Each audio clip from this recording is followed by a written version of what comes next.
कैसे हमारे स्टूडेंट्स। भाई इस बात में ना कोई दो राय नहीं है कि कोई अगर सबसे ज्यादा एंजॉय कर रहा है इस पीरियड को तो वो है हमारे स्टूडेंट्स। आप खुद ही देख लीजिए, सारे इंडस्ट्रियलिस्ट मोदी जी के पास जाकर के कह रहे हैं कि मोदी जी प्लीज हमें हमारी इंडस्ट्रीज चालू करने दीजिए। सारे दुकानदार भी तो जाकर के रो रहे हैं कि मोदी जी हमें हमारी दुकानें चालू करने दीजिए। लेकिन सिर्फ और सिर्फ हमारे स्टूडेंट्स हैं जो कि बिल्कुल नहीं चाहते हैं कि उनके स्कूल्स चालू हो जाएं। लेकिन बच्चों, हमें ये नहीं भूलना चाहिए कि for the time being your body is quarantine, not your goals. अगर मैं बीरबल जी को याद कराना चाहूं तो उन्होंने अकबर से कहा था कि सबसे मूल्यवान कोई वस्तु है तो वो है हमारा समय। तो बिल्कुल भी समय वेस्ट नहीं करते हुए हम आज का सेशन शुरू करते हैं।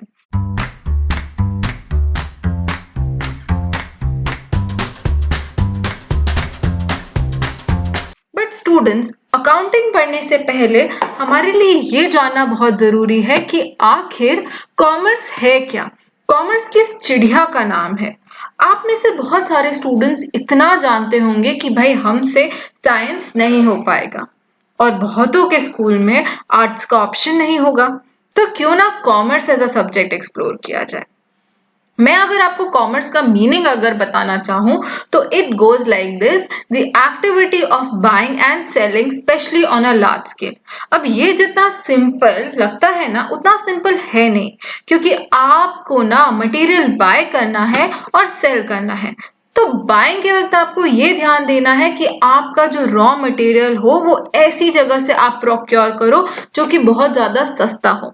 और सेलिंग के भी झमेले अलग, आपको मार्केटिंग करनी पड़ेगी, आपको प्रोडक्ट का डिमांड क्रिएट करना पड़ेगा, आपको खुद का रिसर्च करना पड़ेगा कि किस किस एरियाज में आपके प्रोडक्ट का डिमांड ज्यादा है। तो बेसिकली बहुत पेचीदा काम है लेकिन बहुत ही इंटरेस्टिंग काम है।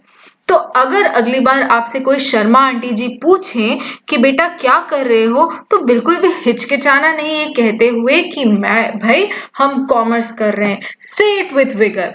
But what is the meaning of vigour? चलिए चलिए गूगल करिए।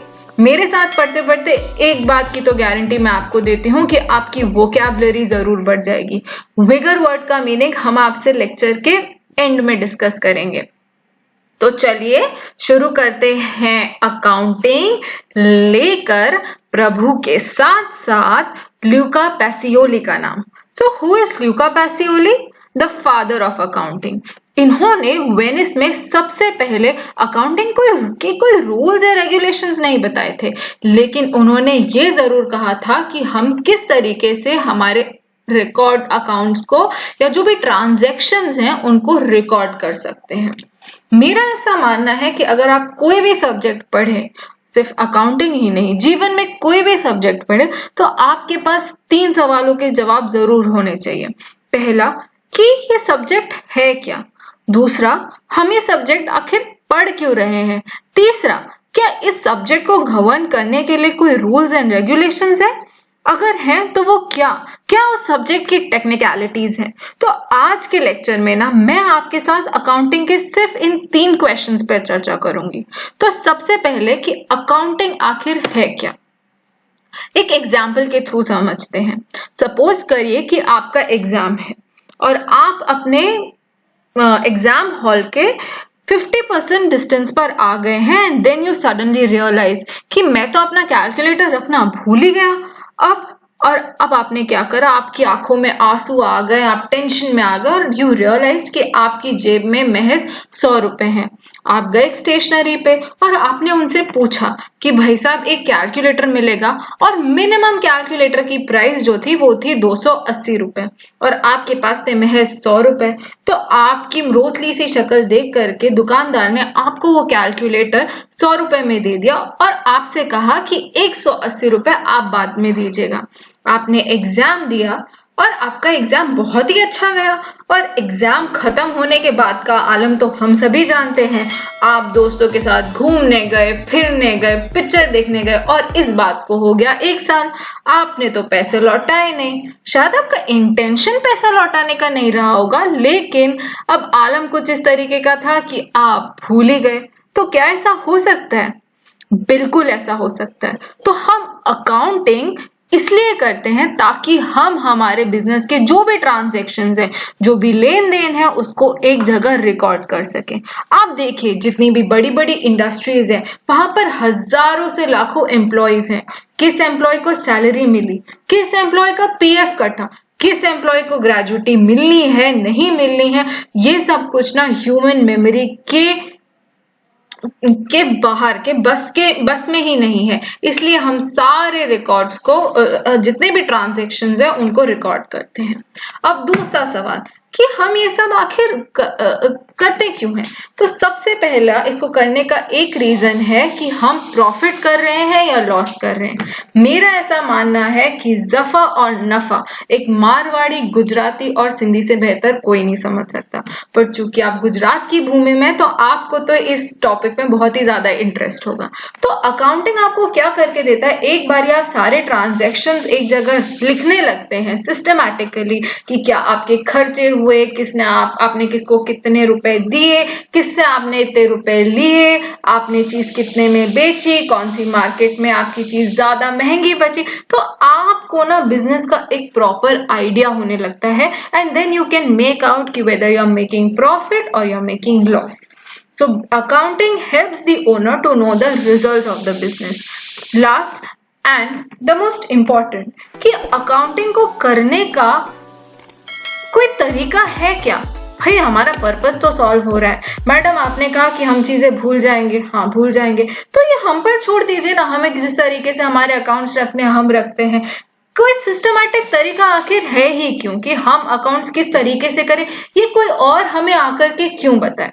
तो आप खुद ही अंदाजा लगाइए। आपके घर के बाहर जो टेलर है, क्या उसे पैसे की जरूरत है? हाँ। जो आपका किराने वाला है, क्या उसे पैसे की जरूरत है? जी बिल्कुल। और जो आपके घर के बाहर बुटीक है, उसे पैसे की जरूरत है? हाँ हाँ, उसे भी है। आप सबके सरप्राइज के लिए मैं बताना चाहूंगी, जो हमारे देश के सबसे पैसे वाले इंसान है ना, मुकेश अंबानी जी, उन्हें भी पैसे की जरूरत है। अब इमेजिन करिए, हर किसी ने अपना अकाउंट्स अपने हिसाब से बनाया और सब चले गए बैंक के पास कि बैंक हमें पैसे दे दीजिए। तो बैंक के पास भी कुछ रैशनल होना चाहिए ना, वरना बैंक की क्या हालत होगी, बैंक तो पागल हो जाएगी सबका अकाउंट समझते समझते। तो बैंक के पास ना कोई रैशनल होना चाहिए कि वो किस बेसिस पे किसको पैसे दे और कितने पैसे दे। इसलिए हमने ये नक्की करा कि हम कुछ रूल्स डिसाइड करते हैं और उन रूल्स के बेसिस पे हम अकाउंट्स रिकॉर्ड करेंगे। तो basically there are two types of rules, one is traditional rules and second is modern rules. Modern rules हाल ही में बने गए हैं, जैसा कि आप उनके नाम से देख सकते हैं। और आप अगर मैं उनको बाइफरकेट करने जाऊंगी तो we have capital, assets, liabilities, income, expenses. I am sure आप लोग इन सब के मीनिंग्स नहीं समझते होंगे, so don't worry, we will discuss this in detail in my next lectures. And I hope आपको अकाउंटिंग के बारे में, जिसके बारे में आपको पहले कुछ नहीं पता होगा, आपको थोड़ा बहुत आइडिया मिला होगा कि अकाउंटिंग है क्या, कॉमर्स है क्या, हम ये सारी चीजें करते क्यों हैं।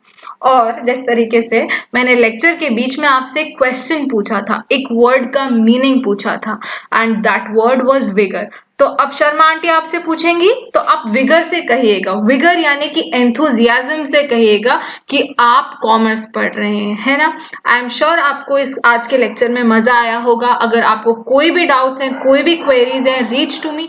Thank you.